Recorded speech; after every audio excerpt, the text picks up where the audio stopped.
Үлкен тұзақтан абай болыңыз. Бұл кітаптың басы «Ақша табудың үлкен сыры» деп аталған еді. Бұл бірінші бөлімнің қысқартылған варианты еді. Осы бір мақаланы әлеуметтік желі арқылы мыңдап адамдар оқып шыққан үшін ол тез арада өте машһүр болып кетті. Бірнеше электрон журнал баспалары одан көшіріп таратты. Көптеген веб-сайттар мақаламды өз парақшаларына орналастырды. Ондаған адамдар маған хат жазды. Көпшілік адамдар таңданысып ризашылығын білдіріп жатты. Маған жетіп келген бірнеше электрондық хаттар сондай қызық еді. Олар менен ақша жіберуімді сұраған. Бұдан көрінеді, олар мақаламды оқып, өзінше сондай қорытынды шығарған. Яғни мен олар үшін кім ақша сұраса, ақша тарататын қолы ашық адам образында әсер қалдырғанмын. Мақаламда байлықты өзіне тарту күші толығымен ашылмаған еді. Бірақ мен мақаламда ақша сұра және бай бол деп жазбағанмын, керісінше, қай жерде рухыңызда қуат тапсаңыз ғана ақша беріңіз және ақшаның тартылыс заңын іске түсірген боласыз деген едім. Сол себепті ақша сұраған хат иелерінің әрбіріне жауап жаздым. Оларға ойымның негізгі шырынын түсіндіріп жаздым. Олардың біреуі де қайтып хат жазбады.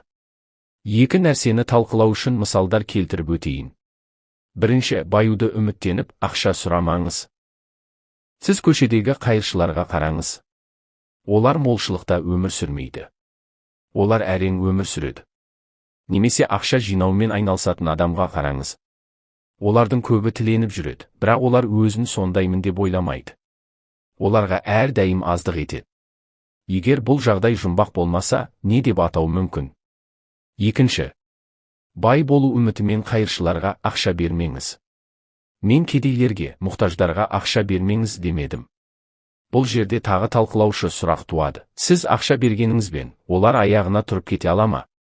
Сізден сұраған үшін немесе үміттенген үшін ақша бермеңіз. Себебі, олар әлем молшылығынан хабарсыз болады. Мәжбүрліктен және борышкер ретінде ақша беруді тұзақ деп есептеймін. Адамдар оларға ақша беру керектігін сұраған үшін, әркез шіркеу руханилармен қарым-қатынаста сондай мәселеге кезігемін, себебі олар әркез материалдардық көмекке мұқтаждық сезеді.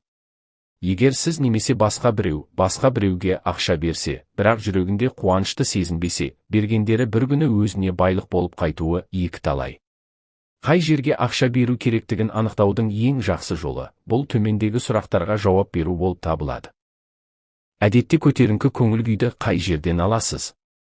Егер қай жерге ақша беру керектігі мәселесіне тағы да айқынырақ білгіңіз келсе, мына сұрақтарға жауап беріңіз.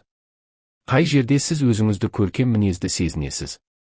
Қай жерде армандарыңыз орындалу үшін сізді дұға еткен? Кім өмірде бар екеніңізді айтып, жүрегіңізге қуаныш сыйлаған? Осы сұрақтарға жауап алу арқылы ақшаңызды қай жерге жұмсау орынды екенін біліп аласыз.